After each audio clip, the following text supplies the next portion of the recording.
Trevor Knight is my guest on this edition of Suit Up.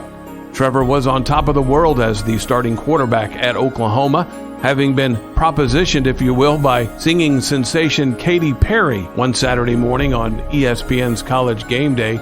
He then led Oklahoma to a Sugar Bowl victory over Alabama. Then he lost his starting job to one Baker Mayfield, and he transferred to Texas A&M. Prior to his success at Oklahoma, though, there were some dark times with a father who was battling cancer and his parents getting a divorce. We'll have that conversation with Trevor Knight right after this. This is Mitch Wilburn, preaching minister at the Park Church of Christ, proud sponsor of Suit Up. I'd like to extend an invitation to you to join us for worship at the Park. We're a Bible-based church that loves the Lord and loves people. We have one service on Sunday morning at 9 a.m., and that's followed by classes for everyone, from newborn to 100 years of age. The park sits on a rather large lot near the corner of Garnett and the Creek Turnpike and offers a Sunday evening service at 6 p.m., and Wednesday night we meet at 7 p.m. Our youth have their own building with multiple men and women leading them, and our kids, age 1 to 5th grade, have their own educational wing that even has its own working carousel and ice cream parlor. And I love both. Kevin, the host of this podcast, is in charge of our sports ministry that goes on all year round with basketball, volleyball, softball, great activities. So come see us at the park on the corner of Garnett and the Creek Turnpike, or check us out on the web. Yeah, so there's 3 boys in the Knight family. Me and my twin brother, obviously, who we both played there at Oklahoma together prior to me going down to Texas A&M for my last year. And then we've got an older brother. He's just about 3 years older. His name is Tyler. And so, Connor and I always had somebody to, play with and beat up on and those types of things. But where it got really fun is when Connor and I could go and team up and gang up on our older brother and beat him up until the point where, he grew up a little bit, got a little stronger, and then just beat us to a pulp. But it was an awesome childhood. My parents were amazing parents. My mom, first grade teacher, so she was always around during the summers, and then she actually taught at the elementary school that we all went to. And then my dad's a dentist, and so when he wasn't saving the world one tooth at a time, he was at home, and we were out in the backyard throwing the football around or hitting the baseball and, all the sports activities growing up. So just a wonderful childhood. San Antonio is a great place to grow up, and we just loved every second of it. Now, were you born there too? I was, yes. Okay. Born and raised up until the point that I went up to Norman. Okay. So how did you get involved in sports? Was your dad an athlete at a younger age as well, and sports was a big part of his life, and your mom too, I guess? Or how did you get involved in sports? Yeah, sports is obviously a huge part of my story, right? But it goes back to when we were young kids. Probably our second birthday party, we got the Little Tykes basketball goal, and we were shooting hoops on home videos on that. My mom used to walk us around in our strollers around the block, and we would pick out every basketball goal and scream it out. It's just something that excited me and my twin brother as we were growing up. My parents are definitely sports people. My dad played sports growing up. Actually never played football, but he was a basketball player and a tennis player, as well as a drummer in high school. And he was just a kind of a typical athlete, right? Went out for the team, played a little bit in high school, had fun doing it, and then nothing after that. My mom was a dancer. Her father, so my grandpa, big sports guy. I think he played, men's league softball until he was dang near 70. And so always had an excitement for sports and an interest. But, it's like anything else. As a young kid, when you're being molded into who you are as a person, you tend to be drawn things that, number one, that you like, but also number two, that you're relatively good at. And so we just kind of grabbed on and loved it, and parents supported us through that, and we became the little sports kids, the little jocks, if you will. So did you go typically from football to basketball to baseball? And did you excel in all three of those sports, or did you, since your dad was a tennis player, did tennis factor in to your growing up and playing sports? Yeah, so we pretty much tried out just about everything. I remember I would always ask my grandma for, sports equipment for Christmas, because if I was watching the Mighty Ducks on TV, I wanted to be a hockey player. If I was watching, Remember the Titans or whatever the movie was, I wanted to be a football player, right? Like whatever was on TV, regardless what sport it was, that's what I wanted to do. So actually the first sport that I ever played was soccer, because you can do it when you're really young. That only lasted a few years because it took a liking to baseball more than that. So when T-ball started, I ended up doing baseball, basketball, and football, and did those all the way through. And then, of course, in middle school and high school, I ran track also. So I was a baseball, basketball, football, and track guy up until the point that, I left and went to Norman to play for the Sooners. So I golfed occasionally. I played tennis, occasionally, just never anything, super organized. It was more of just fun stuff. But we were always pretty good, right? I remember in T-ball, for whatever reason, me and my brother were a little bit bigger than everyone else when we were growing up. And my poor parents had to bring our birth certificates because I'm pretty sure my twin brother hit a home run every single at bat. And so it got to be really unfair. But we were always pretty good, which again, I think that's something that, kind of drives it, right? You don't want to do something that you're not good at or you're not passionate about. Mm-hmm. So that was kind of how we stayed in and became those sports guys. Did you ever gravitate towards another sport, but you were so good at football that is where you ended up? Were you as maybe a better basketball or baseball player? Yeah, I think it went in waves throughout my lifetime. I'd say as a younger kid, basketball was my best sport. And then, going into high school, it was really up in the air whether I was going to get the opportunity to go play football at a high level or go play baseball. And quite frankly, I could have went and done both. And I look back on it now, especially when I get out of the bed in the morning and I'm, limping around from all the hits that I took, that baseball might have been the better choice. But it's just kind of the way that it ended up happening for me that, Oklahoma called and football was going to be my avenue to continue, my athletic career past high school. But, there was times where I thought, I'm going to go play in the MLB. There's other times where I'm like, I'm going to go play in the NHL. Again, it was probably dependent on what movie was on TV or what game was on TV. But with that being said, football was just kind of the path that it led down for post-high school athletics. As a Christian man, you've never shied away from letting people know that you love the Lord and that you are a Christian. Were you a church-going family from birth in the Knight household in San Antonio, or when did that faith start to take root?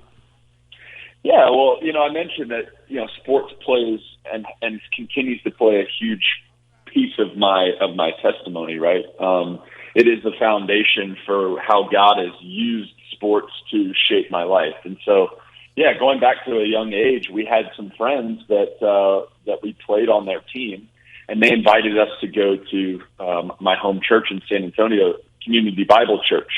And before that, my mom was raised Catholic, and so we would go to the Catholic church. And from a youth program standpoint, it wasn't that involving, and so we just didn't get much out of going to Catholic church. Once we got embedded into CBC, that's where my parents could kind of see our relationship with Jesus take off. Right? It was fun for us. We were learning, we were applying, we were actually being molded into young Christian men at a young age. And through CBC, we went to their summer camp every year called Camp Tejas. And that's where I ended up accepting Christ in my heart at age 11. And amazing night, lots of tears, lots of fun. And so we continued to go to CBC, for the rest of my time there in San Antonio. So we did go to church prior to that, went to Catholic church, probably skipped a few weekends here or there. But once we started going to CBC, that really became a staple and a foundation for our family. Do you remember what it was, Trevor, that kind of sent you over the edge to commit at age 11? Was there a particular incident or moment that you can recall? Yeah, we got led in the prayer of salvation at this camp, and it was that first time that I had heard that asked before, right? I mean, you sit in church and that invitation is always there, but I had never had that tug on my heart yet. And so when that happened at summer camp, I knew that was the time, right? I understood in my chest that this is the time that I want to accept Christ to be my Lord and Savior. And so just that feeling, that rush that you get in that moment, raising your hand, walking up to the front, knowing that you took this leap, is a really neat feeling. But as you well know, it doesn't stop there, right? I mean, that's just the beginning. I knew I had Jesus in my heart, but I really still didn't know what that meant. And then God used sports through middle school, through high school, and certainly in college and beyond that to really kind of explain to me the gospel, right? Take the gospel, read it, apply it to your life, but then also show me things in my life where I can apply some of the scriptures that I've read over the years into true real life application. I remember my parents actually ended up getting divorced my junior year at Oklahoma, and that was an interesting time for me. I had started a couple years, and just at that time we fired our offensive staff, brought in head coach Lincoln Riley, and me and Baker Mayfield were battling it out. Well, yes, I was in tune on the field, all those things, but off the field, I was really broken. I was really sad. I took it very hard when my parents were going through that. And I remember just stapling James chapter 1, verses 2 through 4 to my heart. And I would tell myself that every single day because I developed an anger in my chest. I developed, some resentment. And I would just tell myself, consider it pure joy when you face the trials of many kinds, because the testing of your faith produces perseverance, right? So it's not if you face the trials, it's when you face the trials. And seeing my parents go through that was tough for me. Losing my starting position, a very worldly thing, but that was tough for me. But I did. I woke up every day and I still had joy because of what Jesus was doing in my life and the platform that he was creating. So that's just one of the many stories that God wrapped his arms around me and certainly around my heart and used sports to apply those teachings to my real life. So would that have been 2012 then when your parents split up? I think it was a couple years after that. I was a freshman in 2012, so I think it was 2014. Okay. 2014 when all that was going on. Well, and that would have been the same year that you lead Oklahoma to victory over Alabama, which is one of those games that Sooner fans, will never forget. And I think it's the game why, they still hold Trevor Knight, in this lofty position because you were the guy. You had such a great game that particular night to beat Alabama that it's kind of cool because then you go on, you go to Texas A&M and finish out your career. Doesn't matter. OU fans still love Trevor Knight for what you did on that particular night and how you led that team that season. But going back to your parents' divorce, would you say, Trevor, that was kind of the first big negative moment that had happened, to you in your life? I would say it was the second. And the reason I say that is really when I had to start truly applying my faith into my everyday living and lean on something that was much bigger than myself was my senior year of high school. Up until that point, always saw success in sports. I tried to be a good kid. I tried to be the quote, quote, good Christian. But I really I had never faced any adversity really test that, right? I was in this mindset where, hey, I just want everything to look perfect, and I want to look like the good Christian kid. I wasn't actually living as the good Christian kid, knowing that everybody's going through something and it's okay not to be okay, right? I wasn't doing anything bad. I didn't ever have to test it out. But my senior year, we were moving houses. My parents put our house on the market. We're about to start playoffs of my senior year of football, and we're moving boxes up and down the stairs. And I noticed my mom was really kind of staying close to my dad. She looked deflated. I was kind of getting upset. Why aren't you helping? That kind of thing. We're moving boxes all over the place. And then my dad stopped me and my two brothers at the top of the stairs and had told us that he went to the doctor that morning, and he said, and we're going to fight it. And I didn't know what that meant. Well, Dad, what does that mean? And he ended up explaining that he had noticed a bump in his neck while he was shaving, and he went and got it tested, and that he had throat cancer. And so that was the first time where it's like, there is nothing that I can do to make this better. I'm not a doctor. I'm not a healer. I'm scared. I'm angry. I don't want anything to happen to my dad. God, just wrap your arms around the situation.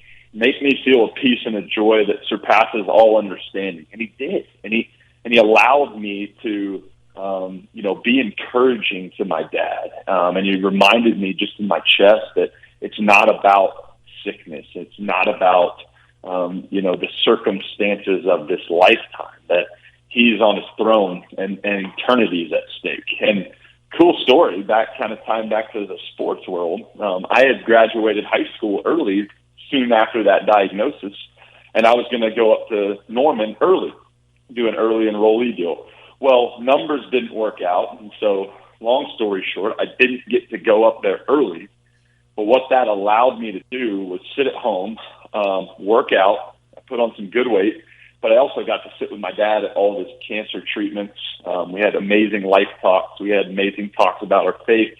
And I truly believe that some of those conversations were an uplifting time for my dad, right? I mean, conversations that he needed to keep pushing through these chemotherapy treatments. So really neat how God just showed up in some of these circumstances and said, hey, I know it seems bad. You're in the middle of a storm, but there is sunshine at the end of this. That's awesome. So what's the update on your dad?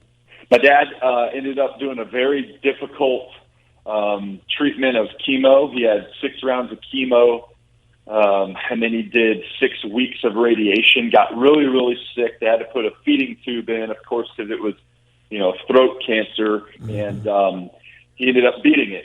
He came out, and they were going to do surgery to remove the rest, but the chemo and the radiation was so intense that it essentially just evaporated everything in his esophagus. So praise God for that. Yep. He is going on almost 10 years of remission. And he's doing really well. That's awesome. That's always good. It's always good to hear those stories. I recently had a pretty bad bout with COVID, and I will tell you that it was a near-death experience for me, and it brought me and my daughter closer together through it, and it was a real blessing as I had come out of that with her. So let's fast forward a little bit here. Now you've made the decision to go to Oklahoma.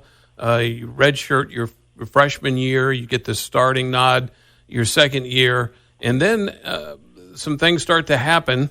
Baker Mayfield, as you mentioned already, comes into the picture at Oklahoma. Interestingly enough, Kyler Murray is now at Texas A&M University. While you're at Oklahoma, you have this great game against Alabama in the Sugar Bowl to defeat the Crimson Tide. You're really kind of on top of the world, and then things kind of came crashing down in just a few months. Talk about how you were able to handle that transition from being starter to backup at Oklahoma behind Mayfield. Yeah, my dream was to always play college football. For whatever reason, it was college football and not NFL football. And that dream obviously morphed over time, and of course, I wanted to go play in the NFL. But the opportunity to be named a starter at a school like Oklahoma was just a check off the list, right? I mean, that was my deal. That was what I laid in bed at night and hoped and wished for. And so, just as a competitor, right, getting to do that and then having that taken away from you, it was tough. It was really, really tough on me, just not being the guy anymore. And on top of that, all the pressures that come with playing college football. I mean, you're in the spotlight, especially at a place like Oklahoma where we've got such great fans that are very intentional and intense about, Sooner football. There was some embarrassment there, right? I'm not good enough. I don't want to walk around campus because it's embarrassing how I, got demoted essentially. All these different pressures. I was lucky enough though to have a group of people surrounding me that continued to pour into me, that continued to pray with me, that continued to just be that forearm in the back, pushing me forward whenever I wanted to feel sorry for myself. And one of those was my roommate, and he's still coaching at Oklahoma under Coach Riley. His name's Ty Darlington. We met at our official visit. We hit it off, and that dude is one of the most solid Christian men that I've ever been around, and certainly in my foxhole in this thing that we call life. And then him and I would go every single Wednesday to a coffee shop on Main Street in Norman called Michelangelo's, and we would sit down with our college pastor. His name is Adam Barnett, who now he's the head pastor at Redeemer Church there in Tulsa, in the Jenks area. But we would go sit in this coffee shop, and he would just, walk us through the gospel and disciple us and pray for us. And there'd be some times where we'd get through kind of our objective for the day, these scriptures that we're reading, right? And then there's other days where, hey, I just got beat out, right? I'm down in the dumps. Let's talk about what this means in terms of eternity, not just here in the moment. And it was cool. I look back on those Wednesdays, and I see times of, like you said, on a mountaintop. Hey, we just won the Sugar Bowl. Things are going well. How are you going to use this to extend the kingdom, right? We always pray for increased influence and increased territory. Well, it's cool to see that happen after, a Sugar Bowl win where you get offers and requests to come speak at FCAs all around the state, right? Developing this cool platform. And then there's times like I just mentioned where, hey, I'm not the starter, or hey, I played really bad, or hey, I have a bummed shoulder and I'm in a lot of pain. How can we use this to increase our territory and extend our extend our platform for Jesus? So I was lucky in those times to have people surrounding me that continue to push me towards the gospel. So not too many people out there know exactly what Spencer Rattler's going through right now at Oklahoma, but you're one of the few that understand. That's right. Yeah, I feel bad for him, right? It's not easy to go through. You're a guy that you're coming in, your preseason, basically write your ticket on the Heisman Trophy, and you're staring millions of dollars down the pipe here. If you play well, you're going to get drafted first overall, and all these different things, right? Everybody wants to pat you on the back, and now we're sitting in the middle of his storm, right? He's sitting in his storm. He's sitting here not even playing, and he's one of the best quarterbacks in the country, in my opinion. So he's just not playing because for whatever reason, where he's at right now, he's not supposed to be doing it. So what I'm looking forward to see, and I pray and I hope this for Spencer, is how is he going to respond, right? Mm-hmm. There was a short period of time where when that happened to me, I kind of threw in the towel. I said, this was fun. I had a great career. I'm going to stay here. I'm going to hang out with my brother and my buddies, and, I'll back Baker up for another year, and then I'll move on with life. But then that competitive nature came out, and I said, no, I know I can play places. I've played a lot of ball. I want to go extend my career, and I did that. And in doing that, of course, it wasn't just going and playing ball, but it was an extension of my story. And so many things happened right when I got to A&M and during my time at A&M. It's like, God, you look back, it's like God he knew the path that he had laid out for me, and I could not imagine it now with all the things that had happened, not having the opportunity to go down to College Station for that 1 year and extend that influence in that territory that we had prayed for so many years before. It's amazing, and I love the idea of you allowing God to move you where he wanted you to go, because I'm sure you may have had an idea. Maybe it wasn't Texas A&M. Maybe you had an idea to go somewhere else. Was there another school that you were considering, but then you listened to God and went to A&M, or was that your first choice all along? No, it was definitely a prayer-led decision. There was certainly other schools in the mix, and I wasn't dead set on A&M. The transfer portal wasn't around when I was going through this. So what I had to do was basically do some of my own research, get online, geography, situation at quarterback, who's the offensive coordinator, all these different things that went into it. And I made a list of about 15 schools. I then took that list to our compliance department, and they sent out a letter to each of those schools, and that's kind of how you got the ball rolling. Now, with social media and everything, once one of those schools gets that and it kind of gets out there, well, now everybody's calling. And I didn't know. I didn't know if it was going to be like a North Texas or a Tulsa, just a little bit smaller schools, or if it was going to be like a Texas A&M or an Auburn or an LSU. And I was really excited with some of the phone calls that I was getting. I would say my final three that I had an opportunity to go to was Auburn with Gus Malzahn, LSU with Les Miles, and then Texas A&M. And that happened a little bit later after Tyler and Kyle left, right? And right. So it had these three amazing schools to choose from, and a big part of it was Bob Stoops and Lincoln Riley. Both of them said, "Hey, selfishly, we want you to stay here. We love your leadership. We love you. All these things. But if there is a place that you're running towards, we want you to go do it." And that was really Lincoln saying that. And he explained it that when he was at East Carolina, there was multiple other opportunities for him to go be a head coach somewhere, but he never felt like he was running towards them. He gave me that piece of advice, said, "Hey, if there is an opportunity where you're running towards it and it's going to be a great opportunity for you, go take it." And obviously Kevin Sumlin, the head coach at A&M at the time, was on Bob Stoops' staff for a while. Yep. So that made it a very easy conversation. And I felt like I was running towards it. And so I made the leap and wasn't promised to be the starting guy, but went down there and worked my tail off. And the rest is history, as they say. Yeah. Well, and really a really good season. Now, there was an injury issue towards the end of the regular season. Was that the first? Now, was the back issue that you had a year or so later? Was that related to the issue that you had at A&M, or was that even a back issue? So I had a neck issue at Oklahoma. I had a couple issues at Oklahoma.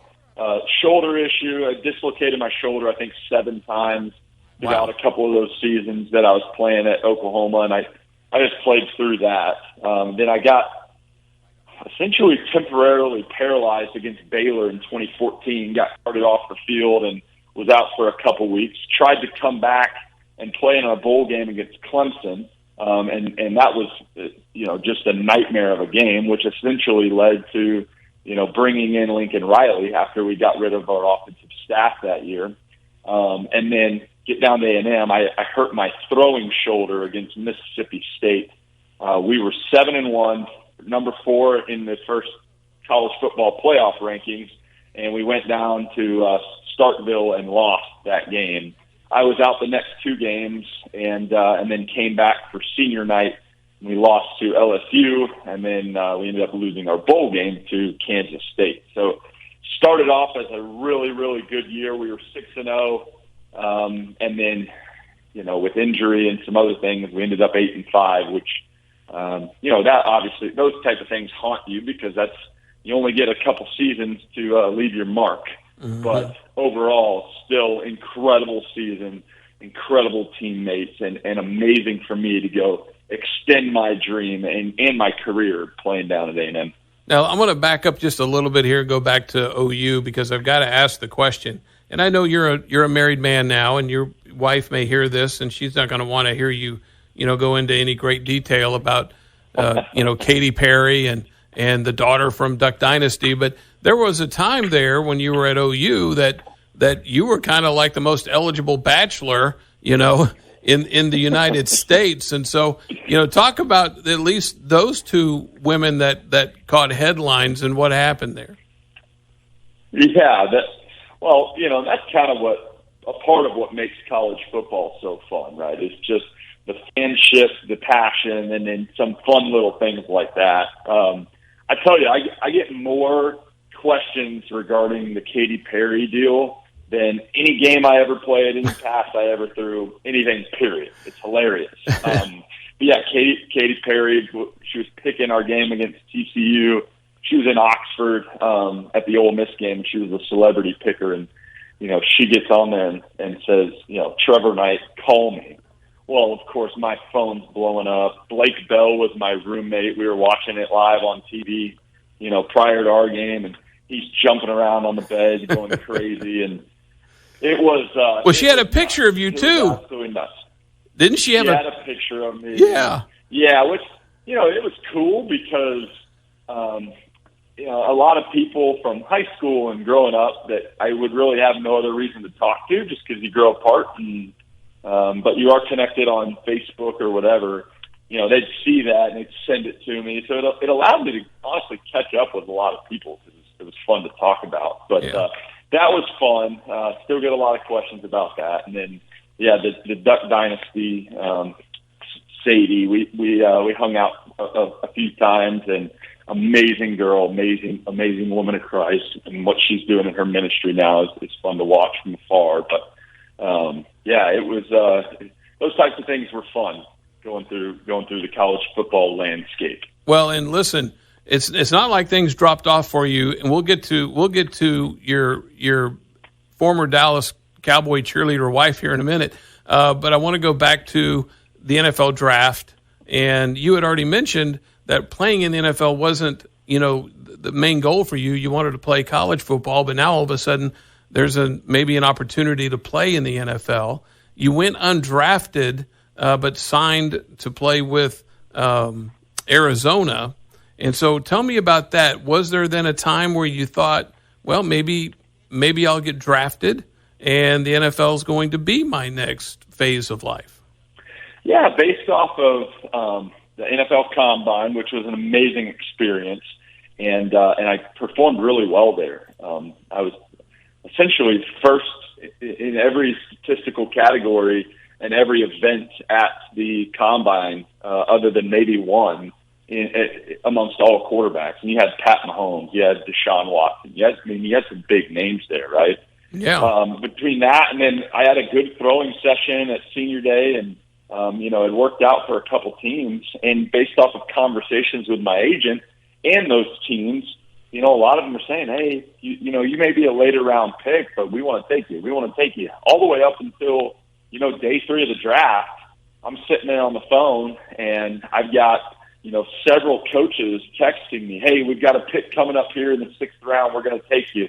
And it just continues to go by, and it doesn't happen. And so I thought I had a chance to be drafted. I had hoped and prayed that would be, part of what happened for me, and it didn't happen. But I did get the opportunity to sign and go and be a part of the Arizona Cardinals. I played pretty well. I practiced really well. I played pretty well, and then I just did not play well in our last preseason game. Ended up getting cut there, which odds were stacked against me, and then signed with the Atlanta Falcons. I was sitting behind Matt Ryan and Matt Schaub, and so I was the number 3 guy. Again, thought I was doing very well in practice, thought I had a chance because those were two older guys to stick around there and potentially play for a while. And then I ended up hurting my back at a practice, which led to going under the knife and having back surgery a couple of weeks later, effectively ending my NFL career. It was about 9 months of rehabilitation, and I had the opportunity to work out for some teams after that. Even went and played in the Alliance of American Football League, and it just wasn't the same. So that was the kind of the demise of my football career, but still pretty cool to go through that process. When you look back at that decision in the NFL, because my understanding, and you can tell me if that's right or wrong, there were some teams that asked if you would play something other than quarterback, and you stuck to your guns that you were a quarterback. Do you look back at that and think, well, maybe I should have done something different? I don't. No, I've played quarterback my entire life, from the time I was a little guy all the way up through college, and that's the position I played. Was I an athletic quarterback? Yes. I think certainly the numbers that I put up at the combine is what piqued a lot of people's interest of, hey, if he doesn't end up making a quarterback, he can play anything else. He's fast, he can jump. He's got kind of all the tools to just be a Taysom Hill or whoever else. And sounds all great. It makes a good storyline, but at the end of the day, I played quarterback, and that was what I was pursuing, and was doing it at the highest level in the world. And it just it didn't work out for me long term, but I don't have any regrets about it at all. So tell us about life as a married man. How did you meet Lacey? And how long did you guys date before you decided to get married? Yeah, this has been easily the most rewarding and fulfilling season of life thus far. Marriage is incredible. We're almost at a year and a half.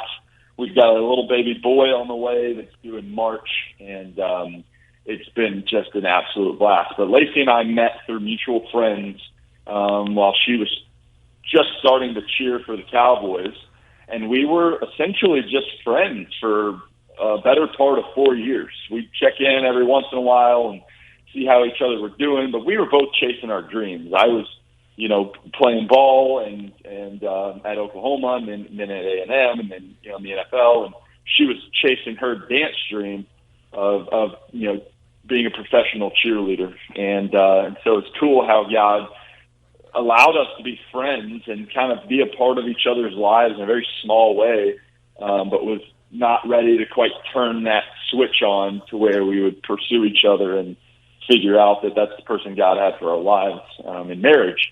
And so after she decided she was going to retire, and while I was healing up essentially from back surgery, we started to talk a little bit more frequently. I got done playing in the Alliance of American Football. We were now dating at this point, and I drove straight to Dallas, which is where she lives, and it was her birthday the next day, and that was pretty much it.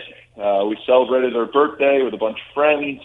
I went back to San Antonio, worked out for a couple more teams, didn't get a call back, and got a job in Dallas, moved up here in 2019, and Lacey and I continued to pursue each other, and we got engaged at the end of 2019 in December, and then married this past June in the middle of COVID of 2020.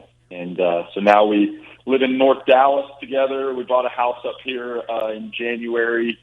She's killing it, teaching dance, doing private lessons essentially.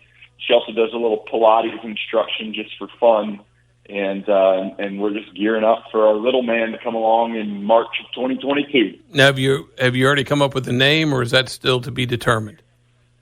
It's still to be determined. We're at the point right now where we find one we think we like, and we'll call him that name, refer to him as that name for about a week. And if it sticks, which one hasn't yet, maybe that'll be the one we go with. But right now we haven't put our stamp of approval on what that name's going to be yet. So hopefully we figure that out soon. Well, I'll tell you this. My wife and I, she wanted a different name for my son, Cole, and I wanted Cole.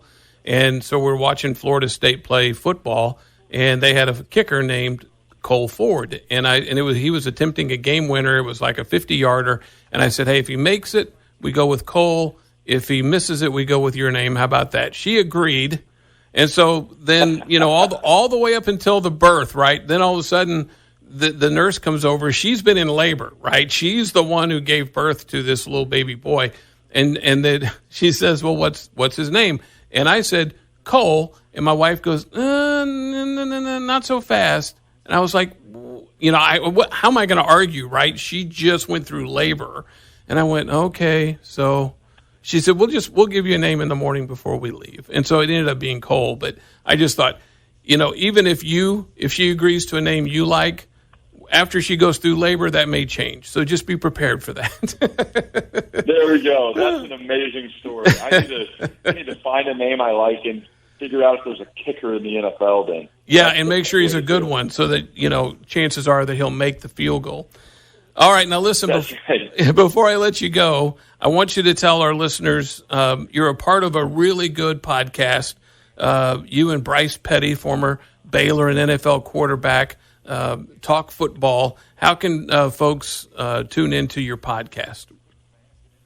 Yeah, so Bryce and I are doing our podcast called The Trevor and Bryce Show, which you can find under our, essentially the platform is called the Field of 12 Media. You can search Trevor and Bryce Show on YouTube. We also put it up on our individual Twitters each week, and we cover the Big 12. It's a Big 12 football podcast.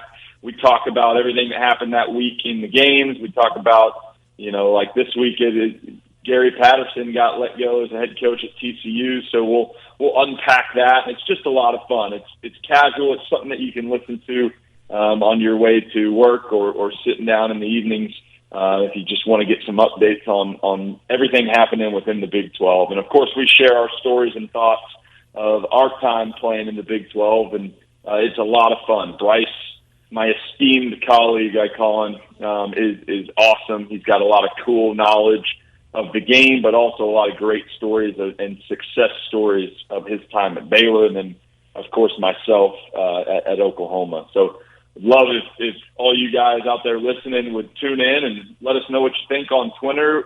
We'll interact with you, and we'll chat about a little Big 12 football. Now, where can people find you on social media? So my Twitter handle is at Trevor_Knight9, and I'm constantly retweeting Field of 12 and Trevor and Bryce Show content on there, and then I'll post the link tree from time to time that shows you where you can get it on Apple Podcasts or YouTube or what have you, anywhere you can get your podcasts. My thanks to Trevor for being a part of this podcast, and we wish him nothing but the best.